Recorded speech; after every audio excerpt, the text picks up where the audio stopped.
Praise the lord. ఆదికాండము 11వ అధ్యాయము 27వ వచనం చూస్తే తెరాహు వంశవళికుడు చూడొచ్చు. తెరాహు అబ్రహాము నాహోరు హారాన్ని కనెను. తెరాహు అబ్రహాము యొక్క తండ్రి. తెరాహు గారికి ముగ్గురు కుమారులు, అబ్రహాము, నాహోరు, హారాను. అయితే హారాను కుమారుడు లోతు. లోతును మనం చూసినట్లయితే హారాను కుమారుడు. అయితే తెరాహుకి మనవడవుతాడు. అయితే హారాను చనిపోయిన తర్వాత అబ్రహాం గారు వెంట పెట్టుకొని లోతుని తీసుకొని కానానికి బయలుదేరారు. ఇక్కడ మనం చూస్తే లోతు అబ్రహాం గారితో ఉన్నంతకాలం ఎంతో చక్కగా దేవునితో గడిపేవారు, దేవునితో సహవాసం చేసేవారు. ఇద్దరు కలిసి చక్కగా దేవుణ్ణి ఆరాధించేవారు. ఎప్పుడైతే వారు పశువుల మందలో ఎక్కువ పెరిగాయో అక్కడ వారిద్దరి మధ్య మంద కాపుర్ల మధ్య గొడవ రావడం, అక్కడ విడిపోవడం జరిగింది. ఇక్కడ చూడండి, సంపద ఎక్కువైన తర్వాత ఇక్కడ గొడవ అనేది స్టార్ట్ అయింది. అయితే అబ్రహాం గారు దేవుడు చూపించిన ప్లేస్కి వెళ్ళారు, కానీ లోతు తాను చూసిన ప్లేస్కి వెళ్ళాడు. అయితే సొదొమ గొమొర్రా అనేది భయంకరమైన పట్టణం, వ్యభిచారానికి నిలయం. దేవుడు మనకి పదాజ్ఞల్లో వ్యభిచరింపకూడదు అన్న ఆజ్ఞను మీరి దేవుని ఉగ్రతను ఆయన తెచ్చుకున్నారు. అయితే ఇక్కడ మనం చూస్తే లోతు ద్వారా ఆయన సంతానం శపించబడింది. చూడండి, లోతు భార్య కూడా తన బిడ్డలిద్దరినీ కూడా దేవునిలో పెంచలేకపోయింది. ఇక్కడ మనం చూస్తే లోతులాగా మనం కూడా పాపం ఉన్న చోట, భయంకరమైన శాపం ఉన్న చోట మనం నిలవకూడదు. ఎందుకంటే ఆ పాపం ద్వారా వచ్చే జీతము మరణం. కాబట్టి దేవుడు ఆ పాపం ఉన్న చోట మనల్ని నిలవద్దన్నారు కదా. దుష్టుల ఆలోచన చెప్పుని నడవకుండా, పాపుల మార్గాన్ని నిలవకుండా, అపహాసకులు కూర్చుండే చోట కూర్చోవద్దని ఆయన చెప్పారు. దివారాత్రము ధర్మశాస్త్రాన్ని ధ్యానించమన్నారు. అంటే బైబిల్ గ్రంథాన్ని దివారాత్రము చదవమన్నారు. మనకి ఇది ధ్యానించినప్పుడు జ్ఞానము దేవుడు మనకిస్తాడు, తెలివి వివేచన మనకిస్తాడు. ఇక్కడ లోతు చూడండి, తన నీతి గల మనస్సుని దినదినము నొప్పించుకుంటూ వచ్చాడంటండి.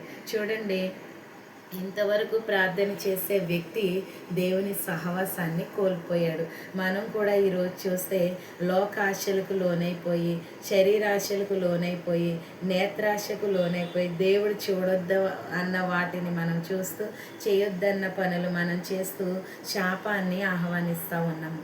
దేవుడు మనల్ని ఆశీర్వదించాలని చూస్తే మనం శాపానికి కారకులుగా మారుతున్నాం. కేవలం ఎందుకంటే మనం చేసే అతిక్రమ క్రియలను బట్టి. అబద్ధాలు ఆడతాం, మోసాలు చేస్తాం, అన్ని విషయాల్లో మోసమే చేస్తాం. కానీ దేవుడు చెప్పిన న్యాయ మార్గంలో మాత్రం మనం ఎప్పటికీ నడవము, వాటి ప్రకారంగా జీవించము.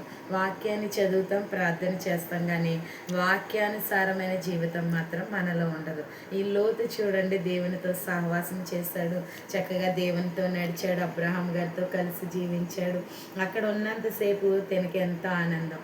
ఇక్కడ ఆ లోతుని దేవుడు తప్పించడానికి కూడా ఒకే కారణం ఏంటంటే అబ్రహాం గారు దేవునికి చేసిన ప్రార్థన, దేవుని చేసిన విన్నపం ద్వారా లోతుని దేవుడు రక్షించాడు. చూడండి, దేవుడు భయంకరమైన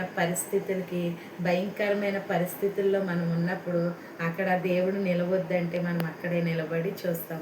యోసేపు చూడండి, పాపం ఎదురైనప్పుడు ఆ పాపాన్ని విడిచి పారిపోయాడు. కానీ ఈరోజు మనం ఎలా ఉంటున్నామంటే పాపాన్ని ప్రేరేపించబడి, పాపాన్ని ఇష్టపడి చేసేవారి నుండి పాపం ద్వారా మరణం తెచ్చుకుంటున్నాం. మరి మరణానికి అందరము మరణం పొందుతాం, కానీ దేవుడిచ్చిన ఆయుష్, జ్ఞానం, తెలివి, వివేచన దేవుని కొరకు ఉపయోగపడకుండా మనం సాతాను చేతిలో వాడబడతా ఉంటున్నాం. వ్యర్థమైన వాటిని చూస్తూ కాలం గడుపుతూ, వ్యర్థమైన వాటిని మాట్లాడుతూ, ఇష్టం లేని పనులు చేస్తూ దేవునికి విరోధంగా పాపం చేస్తున్నాం. లోతు కూడా దేవునికి ఇష్టంగా బ్రతికి తన ప్రారంభం బాగానే ఉంది, కానీ ముగింపు మాత్రం భయంకరమైన పరిస్థితిలో అతను ఎదుర్కొన్నాడు. మోయాబీల అమ్మోనీలు శపింపబడిన సంతానం రావడానికి అతను కారకుడయ్యాడు.